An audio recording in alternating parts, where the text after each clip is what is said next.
네, 오늘 말씀의 제목은 쓰임새입니다.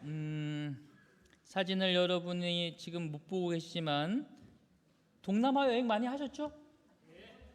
동남아를 다니다 보면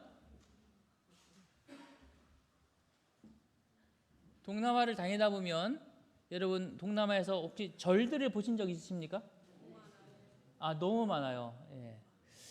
우리나라에도 절이 많습니까? 예.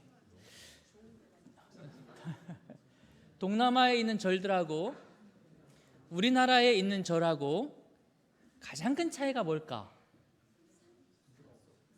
정답. 우리나라에 있는 절들은 산속에 있고 동남아에 가보면 절들이 도시에 있습니다. 예, 정말 큰 차이가 있어요. 왜 그렇게 같은 절인데 놓여 있는 위치가 전혀 다를까? 이유가 뭘까요? 예, 몇 가지 이유가 있어요.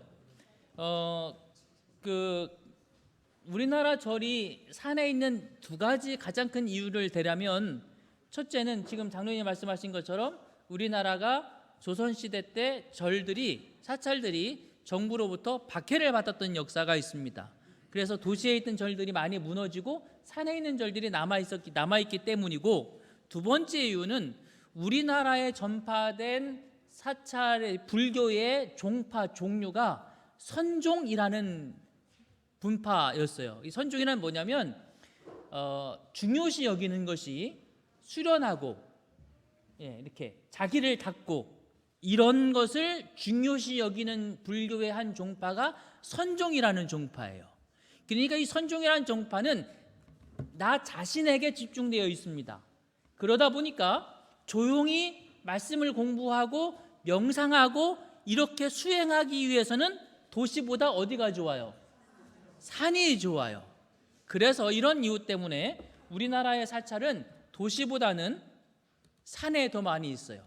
똑같은 절이지만, 불교이지만, 그러나 그 마음속에 가지고 있는 중요성, 가치, 그리고 무엇을 하는 것에 더 많은 비중을 두고 있느냐라고 하는 것이 이렇게 전혀 다른 모습을 만들어내는 거죠.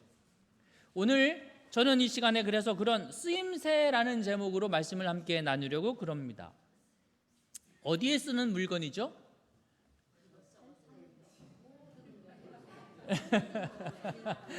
네. 자, 이게 뭐예요? 5만 원권입니다. 제가 본래 올렸던 사진이 아닌데 안신학교 여러분 진행하는 동안에 제가 사진 2장을 올렸어요. 5만 원권으로 여러분 우리가 뭐 할 수 있죠? 할 수 있는 게 많아요. 뭐 너무 많아서. 예. 제가 지난주에 말씀드린 것처럼 이달 말경에 5월 25일에 네팔을 이제 비행기 티켓을 지난주에 했습니다. 5월 25일 날 목요일 날 출발하면 목요일 날 밤 늦게 도착해서 금요일 날 다딩에 갔다가 안식일 예배를 드리고 그 다음에 토요일 날 저녁에 다시 돌아와서 카트만두로 돌아와서 일요일 날 11시간 정도 차를 타고 자파르에 가서 거기서 하룻밤 자고 월요일 날 자파르 선교지에서 일을 보고 화요일 날 올라 다시 11시간 차를 타고 화요일 날 다시 돌아와서 그리고 그 다음 날 비행기를 타고 한국에 돌아오는 굉장히 빡빡한 일정이죠. 그런데 이 다딩 지역에 제가 원래는 갈 계획이 아니었는데 다딩 지역을 가게 되었어요. 여러분이 아시는 것처럼 우리가 다딩 지역에 작년 8월부터 금년까지 선교사에 계속 생활비를 지원해 주면서 선교를 후원하고 있었죠. 여러분이 아시는 것처럼 지난 겨울에 전도회가 있었고요. 전도회를 근처에 있는 일일 교회에서 개신교에서 전도회를 했고 당연히 개신교 교인들이 그 전도회 자기네 교회에서 전도회를 하니까 참석했고 전도회가 마친 다음에 그 개신교회는 우리 그 선교사가 관리하는 우리 교회는 한 20명 정도이고 전도회를 개최한 그 교회는 70명 정도가 모이는 일요일 교회인데 전도회가 마친 다음에 그 일요일 교회 목사님하고 성도들이 회의를 해서 전도회 때 말씀을 들어보니 재림교회 교리가 맞다.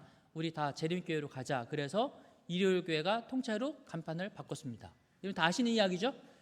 놀라운 일이 일어났어요. 그리고 그곳에 이제 교회를 져야 되는 상황이 되었고, 교회를 짓는데 그 어느 교회가 후원을 해줘서 교회를 일단 짓게 되었지만, 그러나 자금이 좀 모자라서 나머지 부분은 우리가 개척한 교회니까 우리가 나머지까지 마무리를 해서 교회 건축을 완성하자라고 지난주에 이야기가 되어서, 그럼 돈이 더 필요할 텐데 이걸 어떻게 할까라고 하고 고민하면서 지난 며칠을 보냈는데, 아침에 오니까 우리 한 장로님께서 저에게 300만 원을 주셨어요. 네팔 건축하는 데 쓰라고. 하나님께 예배를 참 다 해놓으시는 것 같아요. 그렇죠?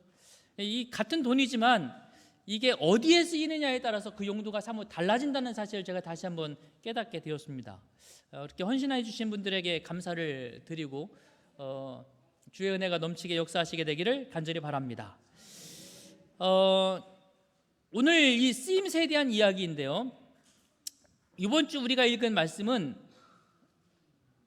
산상수훈에 관한 말씀이었습니다. 예수님께서 하신 설교가 한 번은 아니겠지만 지금 이 산상수훈이 예수님이 공생에 약 2년째 접어든 때입니다. 그 기간 동안 예수님이 여러 번 설교를 하셨겠죠. 그런데 성경에 예수님의 설교가 처음 기록된 게 바로 이 산상설교입니다. 예수님의 첫 설교문이에요. 언제 하신 것인가 하면 지난번에 공부한 것처럼 12제자를 뽑으신 다음에 그 다음에 제자들을 불러 모아놓고, 물론 그 자리에 제자들 외에 다른 사람들은 없었느냐? 그렇진 않아요. 모두가 모였지만 특별히 제자들을 가까이 불러 모아놓고 들려주신 첫 번째 설교가 산상수훈이라는 설교입니다. 첫 번째 기록된 설교가 산상수훈입니다. 의미 있는 설교겠죠. 자, 그렇다면 이 산상설교에서 주어지는 첫 번째 주제가 뭐냐? 여러분이 말씀을 읽으신 것처럼 마태복음 5장 2절부터 10절까지, 3절부터 읽으면 심령이 가난한 자는 복이 있나니, 4절 애통하는 자는 복이 있나니, 5절 온유한 자는 복이 있나니, 6절 의에 줄이고 목마른 자는 복이 있나니, 7절 긍휼히 여기는 자는 복이 있나니, 8절 마음이 정결한 자는 복이 있나니, 9절 화평케 하는 자는 복이 있나니, 의를 위하여 박해를 받는 자는 복이 있나니. 이게 기록된 예수님의 첫 번째 설교입니다. 이걸 우리가 뭐라고 불러요? 복이 몇 번 있어서? 8번 있어서 팔복이라고 부릅니다. 제자를 불러 모으시고 들려주신 기록된 첫 번째 설교. 그런데 이걸 보면 우리가 기억해야 될 한 가지가 이렇게 연상되더라고요. 뭐가 연상되는가 하면 일단 소망 299쪽에 산상에서 백성들에게 하신 그리스도의 최초의 말씀은 무슨 말씀이었다? 축복의 말씀이었다. 이렇게 기록되어 있잖아요. 그런데 창세기 1장 27절에 보면 하나님께서 사람을 창조하시고 하신 첫 번째 말씀이 뭐냐? 하나님이 자기 형상 곧 하나님의 형상대로 사람을 창조하시되 남자와 여자를 창조하시고, 28절 하나님이 그들에게 뭐 하시며? 복을 주시며. 그랬어요. 하나님께서 사람을 창조하시고도 맨 처음 하신 게 뭐 주시는 말? 복 주시는 말. 12제자를 뽑으신 다음에 하신 첫 번째 말씀도 뭐에 관한 말? 복 주시는 말. 하나님께서 오늘 저와 여러분들에게 주시고 싶은 가장 중요한 말씀은 뭐 받는 말? 복 받는 말.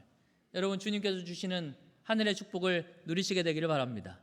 오늘 우리를 안식일에 부르신 이유도 안식일에 하나님이 주시는 은혜와 축복을 누리게 하려고 부르신 것입니다. 하나님 은혜가 여러분과 함께 하시게 되기를 바라고, 우리를 향한 주님의 그 선하고 아름다운 마음, 우리를 위해 하시는 그 귀한 마음이 여러분의 삶에서도 이루어지게 되기를 간절히 바랍니다. 예수께서 가르치신 진리는 당신을 따르던 무리들에게 중요했던 것처럼 우리에게도 중요하다. 우리도 그들 못지않게 하나님 나라의 기초가 되는 원칙들을 배울 필요가 있다. 이 팔복은 하나님 나라의 기초가 되는 원칙들이고 우리가 이것을 배울 필요가 있다고 말씀하셨는데, 그래서 제가 이번 주 설교를 준비하면서 이 팔복을 8가지를 하나하나 다 설명을 해볼까? 시간이 안 끝나겠더라고요. 그래서 오늘은 팔복 다음에 하신 말씀에 중심을 두고 말씀을 나눠보려고 합니다. 팔복의 이야기를 다 마치신 다음에 10절 이렇게 기록됩니다. 의를 위하여 박해를 받는 자는 복이 있나니 천국이 그들의 것임이라. 마지막 복이죠. 하나님 말씀대로 살아가고 축복을 받으며 살아가지만, 그러나 그렇게 말씀대로 살아가는 사람들의 겪을 마지막 일이 뭐냐면, 의를 위하여 무엇을 받을 수도 있다? 박해를 받을 수도 있다. 그러나 그것도 하나님이 우리에게 주시는 복 가운데 하나다. 여러분, 신앙하시면서 때때로 어려움이 닥치거나 곤란한 일을 닥칠 때 하나님 믿는데도 왜 이런 일이 나에게 닥치는 거야? 라고 우리가 흔히 생각할 수 있지만, 그러나 주님은 말씀하시기를 그것도 우리들에게 주시는 복 가운데 하나라고 말씀하십니다. 그러면서 11절, 나로 말미암아 너희가 너희를 욕하고 박해하고 거짓으로 너희를 거스려 모든 악한 일을 행할 때 악한 말을 할 때에는 너희에게 복이 있나니 기뻐하고 즐거워하라. 왜 그런가? 그 다음 하늘에서 다 같이 읽어볼까요? 시작. 하늘에서 너희의 상이 큼이라. 너희 전에 있던 선지자들도 이같이 박해하였느니라. 어려운 일이 생길 때 이 말씀을 기억하시고, 이 땅에서는 비록 내가 하나님을 믿는 믿음 때문에 어려움을 당하기도 하고 곤란한 일을 당하기도 하지만, 그러나 하나님께서는 다 기억하시고 우리에게 하늘에서 충분히 합당한 상을 허락하실 것이라고 말씀하시고 계시니, 여러분 그 말씀을 믿으시고 주님의 축복으로 감당하실 수 있는 믿음이 있게 되기를 간절히 바랍니다. 시대의 수망에는 이렇게 기록하고 있습니다. 참된 행복이란 무엇인가? 어떻게 얻어질 수 있는가를 설명하신 후에 예수께서는 다른 사람들을 위하여 영생의 길을 인도하도록 하나님에 의해 선택된 교사로서의 당신의 제자들의 의무를 더욱 명백히 지적하셨다. 예수께서는 제자들이 실망과 낙담으로 인하여 자주 고통을 당하고 심한 반대를 만나며 조롱을 당하고 저희의 증언이 거절당할 것을 아셨다. 예수께서는 당신의 말씀을 열심히 경청했던 겸손한 사람들이 저희의 사명을 성취할 때에 중상, 고문, 투옥, 때로는 뭘 당할 수도 있어요? 죽음 등을 당할 것을 잘 아셨다. 그러시면서 그걸 다 아시는 하나님께서 이 말씀의 맨 마지막 끝에 하시는 말씀이 뭐냐면 이 말씀입니다. 우리가 왜 이런 어려움을 당하고 고난을 당하느냐? 13절, 너희는 세상에 무엇이니? 소금이니. 만일 그 맛을 잃으면, 소금이 만일 그 맛을 잃으면 무엇으로 짜게 하리요? 후에는 아무 쓸데없어 다만 밖에 버려져 사람에게 밟힐 뿐이니라. 너희는 세상의 빛이라. 산 위에 있는 동네가 숨겨지지 못할 것이요. 우리가 하나님 말씀대로 살아갈 때 핍박과 박해를 받는 이유는 우리가 가지고 있는 독특한 기능과 역할이 있기 때문이라는 것입니다. 우리가 누구라는 거예요? 첫 번째, 우리는 뭐라고요? 소금이라는 것입니다. 두 번째, 우리는 뭐라고요? 빛이라는 것입니다. 그래서 주님은 우리를 정의하시기를 너희는 소금이다, 너희는 빛이다, 이렇게 말씀하시는 거예요. 그 존재가 이 땅에서 분명한 어떤 역할을 감당하고 있고 그것이 세상이 원하는 것과 맞지 않기 때문에 세상은 너희를 미워할 것이라고 말하는 것입니다. 그럼에도 불구하고 우리가 소금과 빛의 직분을 잘 감당하면 하나님께서 오늘 우리를 더 높이 들어서 하늘의 더 큰 상급으로 오늘 저와 여러분을 쓰시고 도우시고 채워주시겠다고 약속하고 계시는 것이지요. 사랑하는 믿음의 성도 여러분, 오늘 우리는 소금과 빛이라고 하는 우리가 누구인지를 분명하고 뚜렷하게 기억하는 성도들이 되어지게 되기를 간절히 바랍니다. 소금이 뭐예요? 소금. 그렇다면 소금이 무엇일까요? 너희는 소금이다 그랬는데 왜 우리가 소금이에요? 소금이 하는 역할은 굉장히 많아요. 제일 먼저 우리가 가장 흔하게 사용하는 소금은 뭐 할 때 써요? 밥할 때, 밥이 아니란다. 반찬할 때 뭐 하게 해요? 음식을 맛있게 하는 거죠. 너무 많으면 짜긴 하지만 적당히 넣었을 때에 음식이 맛있어져요. 너희는 소금이다 그랬을 때에 우리가 있으면 세상이 뭐 해줘야 돼요? 맛있어져야 돼요. 재미없다가도 저 집사님이 오시면 분위기가 뭐 해야 돼요? 화목해져야 돼요. 너희는 뭐라고요? 소금이다. 그런 의미로 우리가 이해할 수 있습니다. 또 상하지 않게 하는 것입니다. 오래 보관하려면 뭐 뿌려요? 소금 뿌리죠. 상하지 않게 하는 것이죠. 세상은 늘 하나님의 진리를 왜곡하고 변질시키고 부패시키려고 합니다. 사단은 하나님의 말씀을 바꾸어 놓으려고 하는 것이 끊임없는 노력입니다. 그러나 하나님의 참된 백성들이 소금이 되어서 진리에 굳게 서고 세상이 어떻게 변하든지 말씀이 세상에서 바른 역할을 할 수 있도록 그 역할을 감당하는 것, 그것이 소금인 저와 여러분들이 해야 될 일입니다. 여러분, 우리가 말씀 위에 굳게 서서 변하지 않는 진리로 세상을 비추게 되기를 간절히 바랍니다. 저와 여러분은 그런 뭐라고요? 소금이다 라고 하는 것입니다. 소금이 하는 일을 찾아보니까 그 외에도 굉장히 많아요. 살균 소독제의 원료로도 사용됩니다. 여러분, 락스 원료가 뭔지 알아요?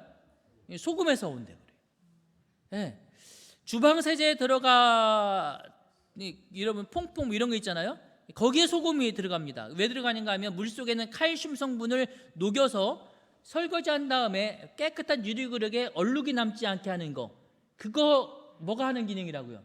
소금을 넣어서 그 기능을 만드는 거라고 그래요. 또 우리가 아는 것처럼 빙판길에 뿌려서 얼음을 빨리 녹게도 합니다. 소금은 우리의 실생활에서 굉장히 많은 곳에서 우리가 잘 알고 있지 못했지만 보이지 않게 우리의 삶을 도와주는 수많은 역할들을 하고 있더라고요.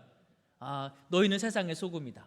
오늘 우리가 사람들과 또 이웃들과 주변 사람들에게 그렇게 보이든 보이지 않든 베풀고 도와주고 그런 그리스도인이 되어지라고 말씀하시고 계시는 것 같아요. 우리는 뭐라고요? 소금이라고 하는 것입니다. 그 외에도 또 있어요. 인체에서 신진대사를 촉진하고 인체의 삼투압을 유지해서 산과 알칼리의 균형을 이루고 소화흡수 기능에도 중요한 역할을 하고 혈액과 신경의 순화 작용에도 꼭 필요한 존재가 소금입니다. 그래서 소금을 너무 많이 먹어도 안 되지만 소금을 안 먹어도 문제가 돼요. 적당한 양의 좋은 소금을 잘 섭취하는 것이 대단히 중요한, 생명을 유지하는 데 있어서 중요한 것입니다. 오늘 저희와 여러분들이 그렇게 사람들을 살리는 말씀의 사람들이 되어지게 되기를 간절히 바랍니다. 우리는 뭐니까요? 소금이라는 것입니다. 빛도 빛에 대해서 우리가 설명하지 않아도 굉장히 중요한 역할을 합니다. 시대의 소망에는 특별히 그래서 소금의 가장 중요한 역할을 부패를 막는 소금이다 이렇게 말하고 있습니다. 빛도 마찬가지입니다. 빛은 어둠을 밝히는, 어둠을 밀어내는 역할을 합니다. 깜깜한 밤중에 불 하나 밝혀지면 마음이 놓여집니까? 빛이 그런 역할을 합니다. 어둠을 몰아내죠. 특별히 빛은 생명을 주는 빛의 역할을 하게 됩니다. 그래서 빛은 어둠을 몰아내고 생명을 주는 것이 빛입니다. 주님께서 말씀하시기를 너희는 빛이다 그랬어요. 우리는 빛입니다. 이 세상이 어둠으로 가득할지라도 저와 여러분들이 하나님의 말씀에 빛을 비추는 등대가 되어지라고 말씀하시고 계시고, 죽음으로 가득한 세상에 하나님의 참된 생명을 비추는 빛이 되라고 말씀하시고 계시는 것입니다. 오늘 저와 여러분이 소금과 빛이라는 사실을 이 시간 다시 한번 기억하시게 되기를 바랍니다. 그런데 요한복음 1장 9절에 보면 이렇게 말씀하셨더라고요. 같이 읽어보겠습니다. 시작. 참빛 곧 세상에 와서 각 사람에게 비추는 빛이 있었나니. 빛은 뭐고 참빛은 뭐예요? 우리는 뭐라고 말했고, 너희는 빛이다 그랬고, 예수님은 뭐라고 말했고, 참빛이다 그랬고. 그러니까 빛의 진짜는 뭐예요? 진짜 빛은 예수님이세요. 그런데 오늘 우리는요, 사실 우리가 빛은 아니에요. 우리는 참빛 대신 주님의 빛을 반사하는 빛입니다. 그래서 5장 16절 이같이 너희 빛이 사람 앞에 비치게 하여 그랬는데, 우리가 가지고 있는 빛이 무엇이냐면 우리에게 오신 참빛 대신 예수 그리스도, 그분을 반사하는 것이 저와 여러분들의 빛이고, 주님의 은혜 안에서, 주의 말씀 안에서 그들로 너희의 착한 행실을 보고 하늘에 계신 너희 아버지께 영광을 돌리게 하라라고 말씀하셨는데, 오늘 우리가 주님의 사랑을 잘 나타내는 것, 그래서 사람들을 돕고 사랑을 베풀고 이렇게 하는 것이 우리가 빛의 기능을 감당하는 것이라고 말씀하시고 계십니다. 자, 그런데 우리가 이 본문의 말씀에서 결코 간과해서는 안 될 대단히 중요한 단어가 있습니다. 너희는, 그 다음에 무슨 단어가 들어오는지 여러분 아십니까? 너희는 빛 사이에 뭐가 들어와요? 맞습니다. 너희는 세상의 소금이요 너희는 세상의 빛이다, 이렇게 말씀하시는 거예요. 우리는 소금임에 틀림없습니다. 하나님의 말씀을 가지고 있고 변질되지 않은 진리의 말씀을 저와 여러분이 가지고 있습니까? 그 빛으로 살아가고 계십니까? 그러니 우리는 소금이고 빛임에 틀림이 없습니다. 그러나 여러분, 오늘 우리가 소금이고 빛인 것도 중요하지만 그보다 더 중요한 것은 무엇이냐면 소금과 빛으로서 우리가 쓰여지고 있느냐라고 하는 것이 대단히 중요한 문제라는 것입니다. 어디서 소금이라고요? 세상에서 소금이라는 것입니다. 어디에서 빛이라고요? 세상에서 빛이라고 하는 것입니다. 사실 주님은 우리에게 너는 소금과 빛으로 살라라고 말씀하시는 것이 이 말씀의 핵심 내용이 아닙니다. 주님이 이 말씀을 하시는 가장 중요한 내용은 너희는 소금과 빛인데 과연 세상에서 소금의 역할을 하고 있느냐라고 하는 것이 말씀의 핵심입니다. 너희는 빛인데 세상에서 빛의 역할을 하고 있느냐라고 하는 것이 이 말씀의 핵심이에요. 어디에서? 세상에서.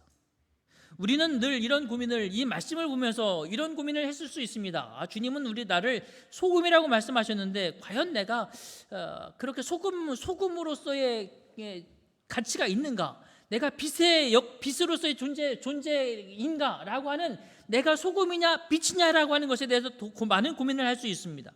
그래서 어떻게 하면 더 맛을 내는 소금이 되고 어떻게 하면 주님의 빛을 더 잘 반사하는 그런 빛이 될 수 있을까를 고민할 수 있습니다. 내가 무엇이 될까를 고민할 수 있어요.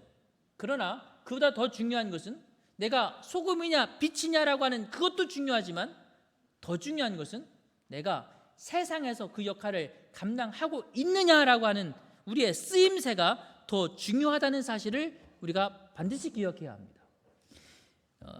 제가 사진 가운데 보여드리는 이 그릇이 저희가 결혼할 때 그릇을 만드는 곳에서 일하시는 어느 분이 결혼식 선물로 저희에게 준 금 그릇입니다.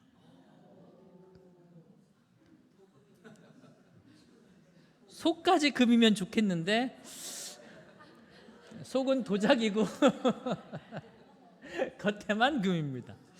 그래도 그게 어디예요, 그죠? 이거 깨지면 어떡해요? 아까워서 못 쓰겠더라고요. 찬장에 잘 보관해 놓았었더랬습니다. 분명히 귀한 그릇입니다. 비싼 그릇이에요. 그 존재 자체로 가치가 있습니까? 있어요. 그런데 뭐 하지 못한다고요? 쓰이지 못하는 거예요. 그럼 저희 집에서 주로 쓰는 그릇은 뭘까요? 다이소, 홈플러스, 이마트. 물론 저희 집에 다른 그릇도 있습니다. 좀 예쁘고 조금 값이 나가는 그릇도 좀 있어요. 그런데 그거는 손님 올 때만 절대로 제 밥상에는 잘 안 올라옵니다. 보세요. 내가 무엇이냐, 내가 얼마만큼 가치 있는 존재냐도 대단히 중요한 거 맞아요. 너는 소금이다. 그래요. 우리가 소금답게 변질되지 않은 순수한 믿음을 가지고 말씀과 진리에 굳건히 서 있는 존재로서 살아가는 그리스도인, 중요합니다. 주님의 빛을 반사하는 존재로서 반짝반짝 빛나는 그런 의로운 존재로 살아가는 것 대단히 중요합니다. 그러나 주님은 우리에게 그것만을 요구하시는 게 결코 아니라고요. 어디에서 소금이냐? 그걸 물어보시는 것입니다. 어디에서 빛의 직분을 감당하고 있느냐? 그것을 물어보는 것이에요. 저도 오늘 어버이날이라고 저한테 꽃을 주셔. 왜 저는 아직 60도 안 넘었는데 저에게 꽃 주셨어요? 그랬더니 교회 어머니 아버지라고 하면서 저에게 꽃을 주셨어요. 근데 제가 이 꽃을 사진을 이 꽃입니다. 이거 사진을 안시라고 시간에 제가 얼른 찍어서 올렸는데요. 이게 뭘로 만들었는지 아세요? 제가 이거 여러분에게 꼭 말씀드리고 싶었는데 박진선 이사님이 한 주일이 아니야. 제가 보니까 몇 주 동안 이거 부직포를 갖다가 동그랗게 오리고 여기 톱날가위 가지고 하나하나 다 오리고 그 다음에 그 글루건으로 이렇게 접어가지고 다 붙이고 이렇게 하나하나 수작업한 거예요. 이게 그냥 마트 가가지고 하나에 몇백 원 주고 사온 게 아닙니다. 감사하죠. 박수 한번 주시죠. 이게 이렇게 만들어지기 전에는 그냥 부직포였을 뿐이에요. 그죠? 그냥 끈이었을 뿐입니다. 그런데 여러분, 이게 이렇게 쓰여지니까 뭐가 돼요? 예, 꽃이 돼요. 그런데 그것도 그냥 쓰여지지 않고 어느 날 쓰여지니까? 어버이날 쓰여지니까 이게 뭐가 돼요? 감사의 꽃이 되는 거예요. 감사의 꽃이. 보세요. 무엇이냐도 중요하지만 비록 이것이 값 나가지 않는 부직포였을지라도 쓰여짐이 어디냐에 따라서 가치가 달라집니까? 그러므로 우리는 기억하게 됩니다. 내가 무엇이냐도 대단히 중요하지만 더 중요한 건 내가 쓰여지고 있느냐. 어디에서? 세상에서. 시대의 소망에는 이 부분에 대해서 이런 말씀들을 언급해 주시고 계십니다. 너희는 세상의 소금이라고 예수께서 말씀하셨다. 핍박을 면하기 위하여 세상에서 물러가지 마라. 그대는 부패를 막는 소금처럼 하나님의 사랑의 향기가 세상이 부패하는 것을 막을 수 있도록 사람들 가운데 거해야 한다. 절이 도시에 있는 게 맞아요? 산에 있는 게 맞아요? 절이 교회가 도시에 있어야 돼요? 산에 있어야 돼요? 그래야 무슨 역할을 하니까? 근데 사실 여러분, 교회는 도시에 있어도 숲속에 있어도 아무 관계 없어요. 진짜 중요한 건 저와 여러분의 삶이 사람들 틈에서 주님의 복음을 전하고 사랑을 나누고 진리를 나누는 역할을 하고 있느냐, 그게 진짜 중요한 거죠. 우리가 어디에 있어야 된다고요? 사람들 가운데에서. 신앙은 그래서 교회에서 하는 것이 아닙니다. 어디서 하는 거예요? 세상에서 하는 것입니다. 우리들의 모임은 교회 안에서 행복하게 모인다고 해서 그것이 우리 역할을 다하는 것이 아닙니다. 우리의 쓰임새는 우리끼리가 아니라 어디에서? 세상에서.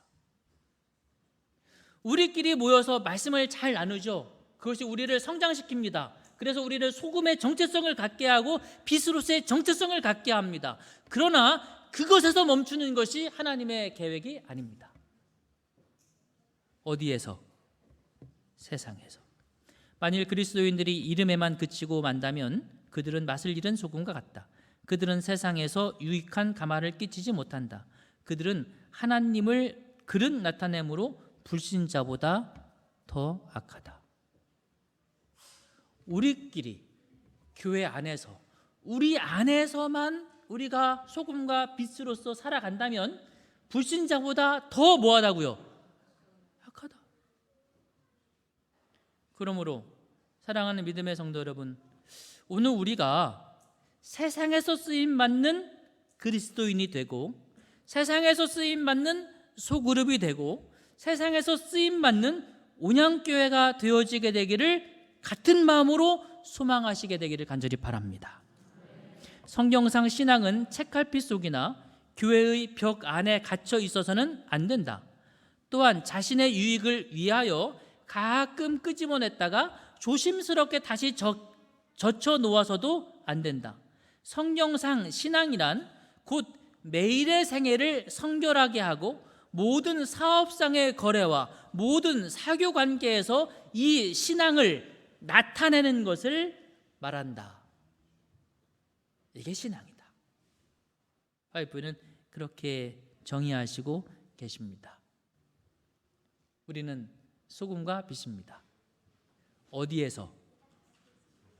다 같이 큰 소리로 어디에서? 세상에서. 그러므로 믿음의 성도 여러분, 오늘 우리가 세상에서 우리에게 주어진 역할을 감당할 수 있기를 함께 기도하십시다. 사람이 그래서 등불을 켜서 말 아래 두지 아니하고 등경 위에 두나니 이러므로 집안 모든 사람에게 비치느니라. 이같이 너희 빛이 사람 앞에 비치게 하여 그들로 너희 착한 행실을 보고 하늘에 계신 너희 아버지께 영광을 돌리게 하라.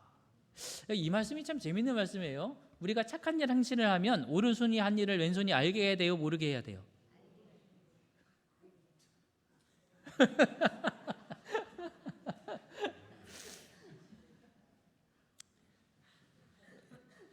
그런데 오늘 이 말씀 보니까 너희의 착한 행실을 뭐하게 하라고요? 빛처럼 보이게 하라는 것입니다. 왜? 그 빛을 보고 사람들이 누구 발견하라고? 그러니 우리가 착한 행실을 하면 뭐 해야 돼요? 광고판을 크게 걸어야 돼, 이렇게.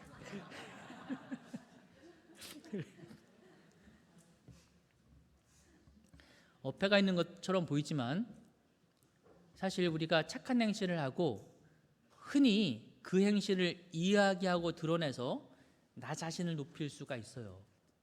내가 사람들에게 존경받고, 야, 저 사람 저런 일을 했어. 아, 저 사람 진짜 멋있는 사람이야. 그렇죠? 네. 그럴 때 사용하는 말이 오른손이 한 일을 왼손이 모르게 해야지, 그 말이고요. 우리가 한 착한 행실을 통해서 사람들이 예수 그리스도를 발견하게 하는 것, 그것이 우리가 무슨 역할을 하는 거라고요? 빛의 역할을 하는 것입니다.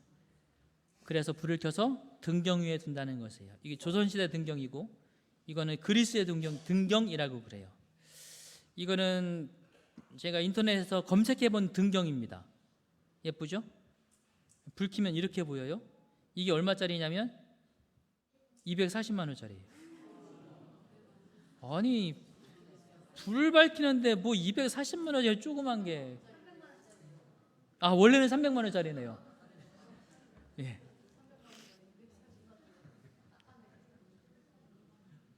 이게 지금 등경이 주인이에요, 빛이 주인이에요? 이렇게 되면 이게 빛이 주인이야, 등경이 주인이야? 주님은 말씀하세요. 누구든지 등불을 켜서 그릇으로 덮거나 평상 아래 두지 아니하고 등경 위에 두나니, 그 다음 말씀이 뭐냐면 이는 들어가는 자들로 그 무엇을 보게 하려 함이라? 참된 빛 대신 예수 그리스도를 보게 하려 함이라. 오늘 세상에서 우리가 행하는 모든 일들이 하나님을 드러내는 역할이 되어지게 되기를 간절히 바랍니다. 영국에 있는 웨스트 민스턴 사원입니다. 11세기에 참여한 에드워드 왕이 세운 성당이고요. 13세기 헨리 3세의 지시로 이렇게 지금 우리가 보고 있는 이런 형태의 웨스트민스터 사원을 지었습니다. 영국의 가장 중요한 일들은 다 여기서 이루어집니다. 영국을 방문한 사람들은 꼭 찾아가고 싶어하는 곳이 이 웨스트민스턴 사원입니다. 어느 날 방문객이 이 교회를 방문해서 관광을 하고 있었습니다. 안내자가 교회를 구석구석 보여주면서 설명을 합니다. 여기 왕들의 무덤이 여기 있고요, 여기에 누가 있고요, 여기 이건 어떤 양식으로 지어졌고요, 멋있는 웨스트민스턴 사원을 쫙 설명하고 여기서 어떤 프로그램들이 진행되는지 설명을 합니다. 한참 설명을 듣고 있던 미국에서 온 어떤 관광객이 이렇게 질문했습니다. 와, 가이드님의 말을 들어보니까 이 웨스트민스터 사원이 보기보다도 훨씬 더 멋있고 정말 중요한 역할을 하는 사원인 줄을 제가 알았습니다. 그런데 가이드님, 지난 1년 동안 이 웨스트민스턴 사원에서 회심하고 그리스도인이 된 사람이 몇 명이나 있지요? 라고 물었어요. 가이드가 그 질문을 받자 대답을 못해요. 교회는 아름답고 멋진 프로그램이 진행되고 황제의 대관식도 열리지만 세상을 향해서 소금과 빛의 역할은 안 하는 거예요. 온양교회는 어떨까요? 우리의 소금은 어떨까요? 내 삶은 어떨까요? 너희는 무엇인가에 대한 말씀일 뿐만이 아니라 이 말씀은 너희의 쓰임새가 무엇이냐는 말씀입니다.